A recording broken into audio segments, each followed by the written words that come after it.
আজ আমরা দেখব Galaxy S25 ultra versus iPhone 16 pro max speed test. ইতিহাসে দেখা গেছে এই পর্যন্ত যতবার আইফোনের সাথে কোনো ফোনের কম স্পিড টেস্ট করা হয়েছে, দেখা গেছে প্রতিবারই আইফোন বরাবরের মতো জিতে আসছে। তো এবার কি আইফোন তার আগের অবস্থা ধরে রাখতে পারবে, নাকি স্যামসাং গ্যালাক্সি S25 আলট্রা বিজয়ী হবে? তো এটা পরীক্ষা করার একমাত্র উপায় রয়েছে। তো চলুন এটা শুরু করা যাক। শুরু করার আগে হ্যালো গাইস, আমি আনাস আর আপনারা দেখতেছেন বিডি টেক জোন। প্রথমে আমরা জেনে নেব ফোন দুটির স্পেসিফিকেশনগুলো। গ্যালাক্সি S25 আলট্রাতে আছে স্ন্যাপড্রাগন 8 এলিট চিপ, যা 4.47 গিগাহার্টজ এর স্পিড রয়েছে এবং 12 GB RAM, UFS 4.0 storage, 1440x3120 রেজুলেশনের ডিসপ্লে, অ্যান্ড্রয়েড 15 এর উপর রয়েছে ওয়ান UI 7 এবং এর বাজার মূল্য $1300। অন্যদিকে আইফোন 16 প্রো ম্যাক্সে আছে বায়োনিক A18 প্রো চিপ, যা 4.04 গিগাহার্টজ এবং এর সাথে রয়েছে 8 GB RAM, NVMe storage, 1320x2868 রেজলিউশনের ডিসপ্লে। অপারেটিং সিস্টেম হিসেবে রয়েছে iOS 18.3 এবং এর বাজার মূল্য হচ্ছে $1200। তো প্রথমে দুইটি ফোন একসাথে স্টপ ওয়াচ চালু করার পর প্রথমে ফেসবুক দিয়ে শুরু করা হলো, তারপর চলে যাওয়া হলো স্টারবাক্সে, এরপর যাওয়া হলো মাইক্রোসফট ওয়ার্ডে। দেখা যাচ্ছে গ্যালাক্সি ধীরে ধীরে এগিয়ে যাচ্ছে।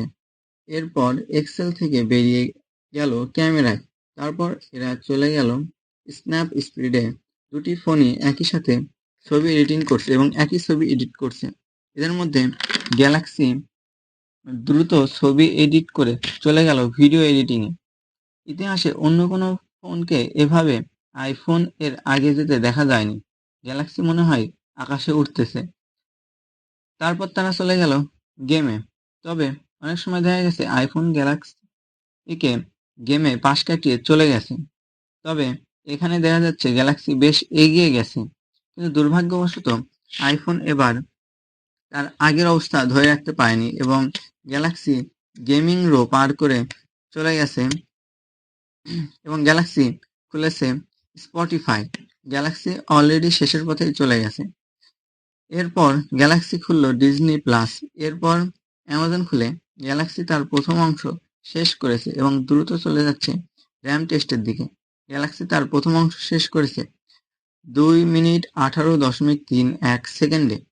অন্যদিকে আইফোন 16 প্রো ম্যাক্স তার প্রথম অংশ শেষ করতে টোটাল সময় নিয়েছে 2 মিনিট 33.09 সেকেন্ড। তবে মনে হয় না এবার আইফোন জিততে পারবে।